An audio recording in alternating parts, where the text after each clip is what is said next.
E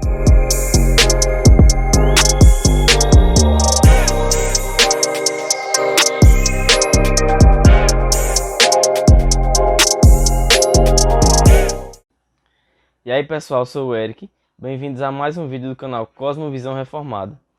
Bem, hoje iremos tratar de um tema bastante relevante, que é a desestatização.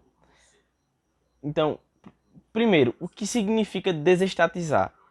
Desestatizar significa desinflar o governo, diminuir o Estado. E essa diminuição consiste nas muitas esferas que o governo ele tenta pegar da liberdade individual que nós temos. Então, para você, o que significa você ser livre? Nesse sentido, o governo, o Estado, mais precisamente um governo de esquerda ou progressista, ele tende a ser um governo mais que tem um Estado mais inchado. Por quê? Porque esse Estado mais inchado, o governo tem mais prerrogativas para que ele possa arrecadar mais. E com essa maior arrecadação, o governo tende a passar mais dinheiro pela mão dele. Logo, há mais brecha para a corrupção.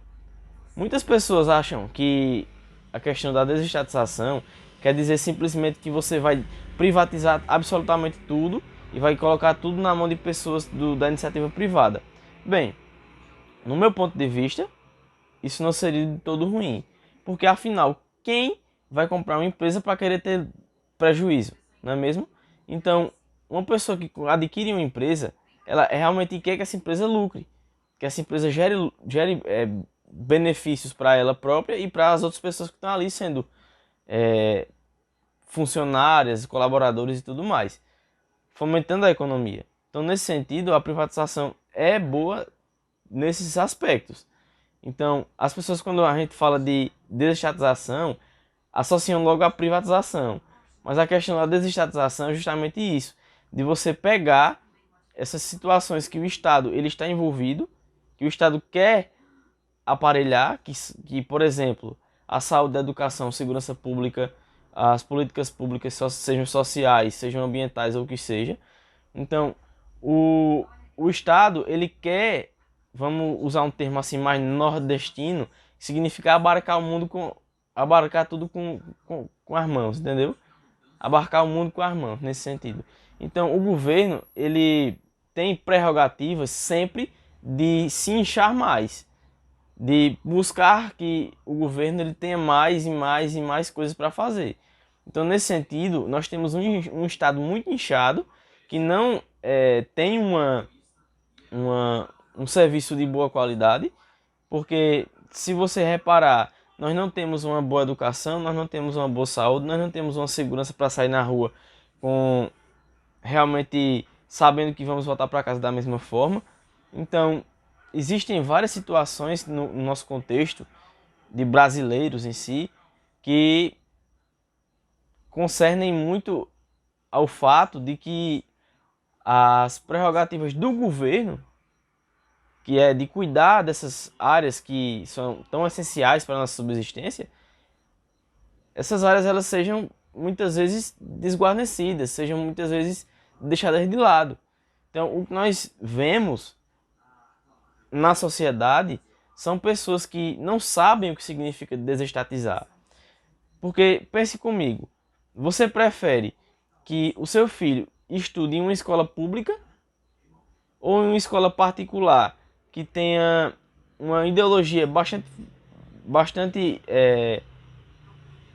linear nesse sentido, uma ideologia que seja adequada com o que você quer, com o que você entende da vida nesse sentido? Você prefere levar o seu filho, quando eventualmente estiver doente, para uma unidade básica de saúde ou para um hospital bom, realmente que venha dar o suporte? Então, se você tiver dinheiro para isso, você vai levar justamente para a iniciativa privada, porque o atendimento e a qualidade do serviço ou do produto é muito maior do que um órgão público nesse sentido. É só você reparar, vá para uma clínica particular e vá para um posto de saúde ser atendido, que você vai ver exatamente qual a diferença. em termos de atendimento, em termos de tecnologia, tudo mais. Então, existem pessoas que pensam dessa forma, mas também tem pessoas que pensam que isso é ruim. Mas como isso pode ser ruim? Se com essa desestatização, o governo ele para de arrecadar tanto e o dinheiro fica na mão da população. Porque nesse sentido, o governo vai parar de receber tantos impostos. Logo, vai parar de arrecadar. E logo vai parar de receber tanto dinheiro, de passar tanto dinheiro pela mão do governo. Se o dinheiro para de passar em maior quantidade pela mão do governo, a probabilidade de haver corrupção ela diminui drasticamente. Então nós temos que pensar de maneira que nós tenhamos a liberdade de escolher, primeiramente, em que escola nós queremos colocar nossos filhos, em qual hospital nós devemos levar nossos filhos, entendeu? Nós termos a possibilidade de termos nossas armas a preço baixo para nos defendermos, porque imagine só, se entrar um ladrão dentro da sua casa para assaltar a sua casa e você não tiver nada para se defender, daqui que você vê chamar a polícia, o ladrão já tem corrido. E você com arma para se defender em casa, você tem como fazer alguma coisa pelo menos para se defender. Então, o que o Estado nos oferece como serviço, se comparado com o que nós podemos ter somente com nossa liberdade, é muito diferente. A disparidade é enorme. A lacuna é enorme. Então nós precisamos pensar que o Estado, muitas vezes, na maioria das vezes, ele atrapalha o cidadão. Porque quanto mais dinheiro passa na mão do Estado, mais probabilidade de haver corrupção tem. Porém, veja que nesse plano de fundo, o principal problema não seria a corrupção em si, mas sim a ideologia por trás disso tudo. Porque se a pessoa tem uma ideologia por trás, e se essa ideologia é uma ideologia bem elaborada, uma ideologia bem colocada nesse contexto, e que essa ideologia ela tenha boas intenções, então logo as consequências serão boas também. Então como é que eu tenho uma perspectiva ideológica liberal que deixe mais o dinheiro na mão da pessoa, para que a pessoa possa decidir o que ela vai fazer com o dinheiro dela? Se ela quer pagar a previdência, se ela quer pagar um plano de saúde, ou se ela quer juntar o dinheiro e depois, se em alguma eventualidade ela vier a usar, ou se ela quer colocar o filho na escola particular de classe C, B ou A. Então ela tem ou se ela quer praticar que seja homeschooling. Então isso aí é uma coisa que concerne a liberdade de cada um. Cada um deve escolher o que quer ou o que não quer. Porém, hoje em dia, falar sobre isso na nossa sociedade é um paradigma muito grande, porque as pessoas já estão com um pensamento formado em suas cabeças de que todas as prerrogativas de serviços pertencem ao governo. Isso é uma coisa que está intrínseca em nossa sociedade. E é o que nós, como cristãos, devemos defender com unhas e dentes, que é a nossa liberdade de poder fazer o que quiser com o nosso dinheiro. Um dos países que mais inspiram esse tipo de liberdade é os Estados Unidos, que nós observamos que é um país totalmente liberal em sua economia e que você escolhe se você quer pegar o seu dinheiro e pagar uma previdência privada, ou se você quer pegar o seu dinheiro e juntar e deixar numa poupança, ou se você quer pegar esse dinheiro e aplicar o seu dinheiro.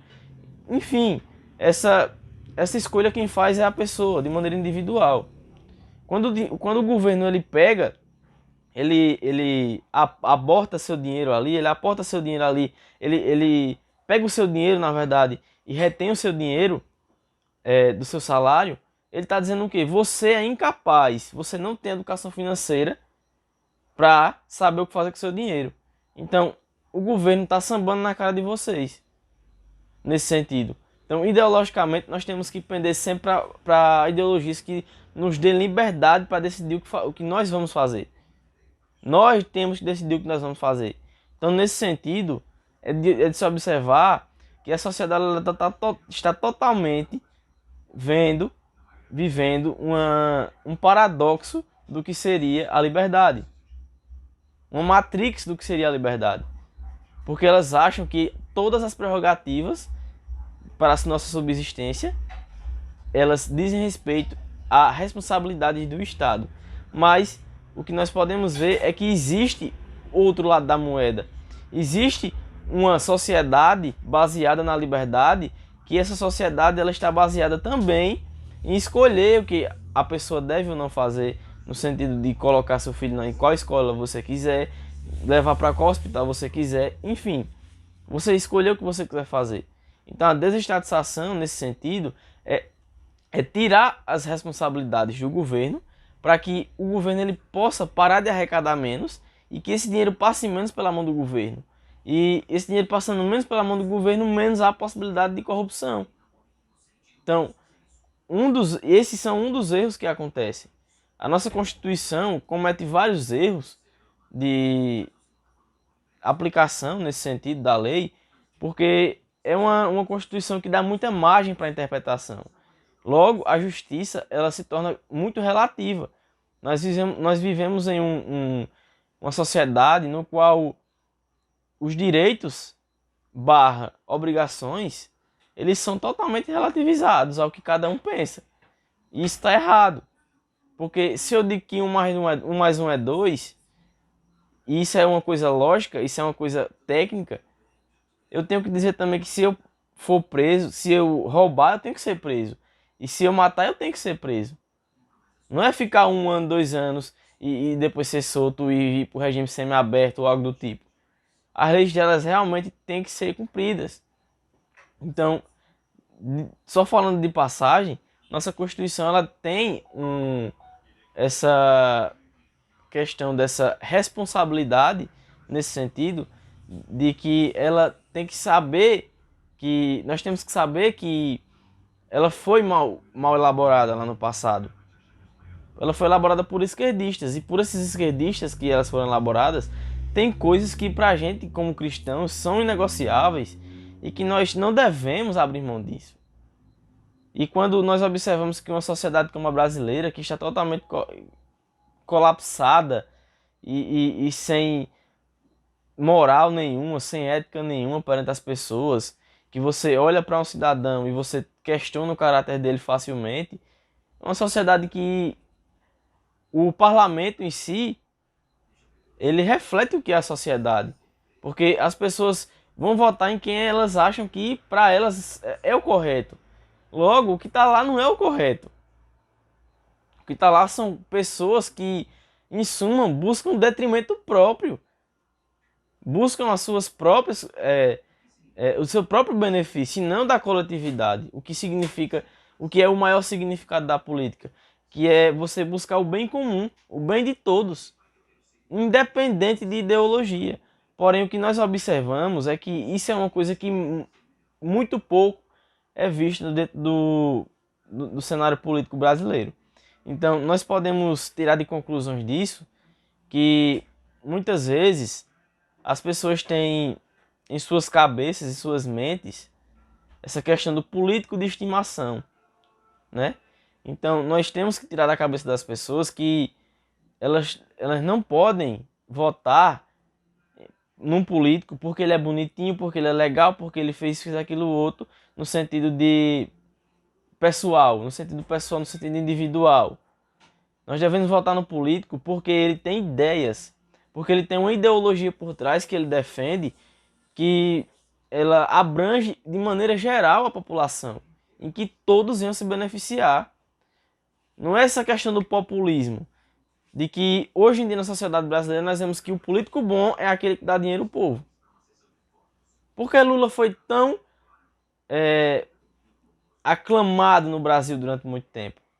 Porque ele dava dinheiro ao povo. Porque ele dava essa falsa consciência às pessoas de que o pobre tinha vez, mas na verdade o pobre tinha vez, mas vez para se endividar. E sem emprego, como era que ele ia pagar a sua dívida? Então, o modo como as pessoas veem essas coisas diz muito sobre o que nós vamos ser no futuro. A nossa sociedade atual é uma sociedade totalmente que está à mercê do governo. Tudo o que o governo fala para ela é regra. Então, eu não posso questionar nada. É um tempo em que nossas liberdades estão sendo cerceadas. É um tempo que se eu falar, eu posso ser preso. Só que eu vou falar, porque eu entendo que minha liberdade é maior e transcende tudo isso que está acontecendo.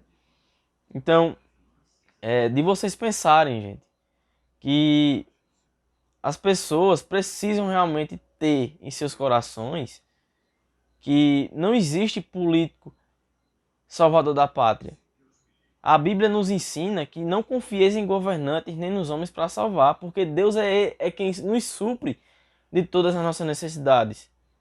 Os políticos, eles são meios ordinários pelos quais Deus ele governa o seu povo. Porém, é de se observar que a tirania desses tais políticos é de nossa responsabilidade, porque somos nós quem colocamos eles lá.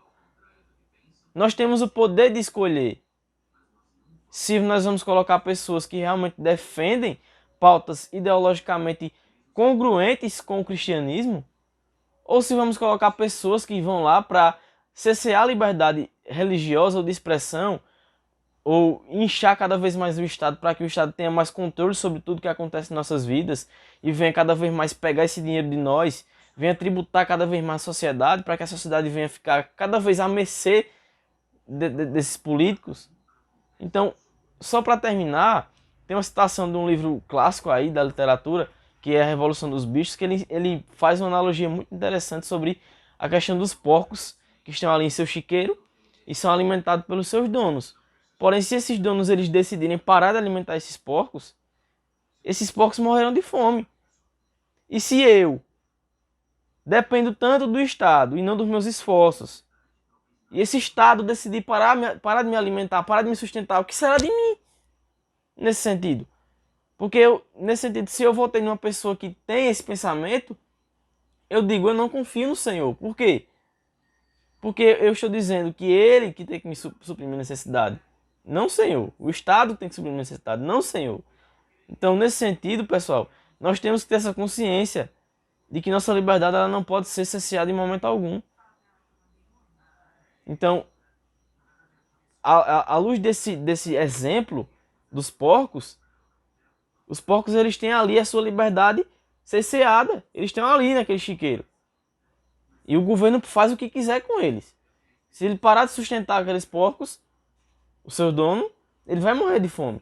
E assim também é com a população. Se o governo parar com o assistencialismo, parar com isso, aquilo, outro, a população vai padecer. Porém, se nós investirmos nosso tempo em estudo, investirmos nosso tempo em realmente políticas que fomentem a produção de emprego, nós vamos, consequentemente, ter uma melhor capacidade de crescimento e desenvolvimento humano. Então, nós devemos, como cristãos, defender isso com unhas e dentes. Eu espero muito que vocês tenham gostado desse vídeo. Espero que vocês tenham entendido o que eu quis passar. E se vocês tiverem alguma dúvida, deixem aqui nos comentários que o mais rápido possível eu vou estar respondendo vocês. Dependendo da pergunta, se precisar, farei um vídeo para que vocês entendam de maneira mais razoável. E deixem um like, pessoal, se vocês gostaram. Se não gostaram, deixem o dislike também, até para mim ter um feedback. Espero que compartilhem também com a galera que vocês quiserem aí. E se inscrevam no canal, ativem o sininho para o YouTube avisar vocês quando tiver vídeo novo. E é isso aí, pessoal. Valeu, falou!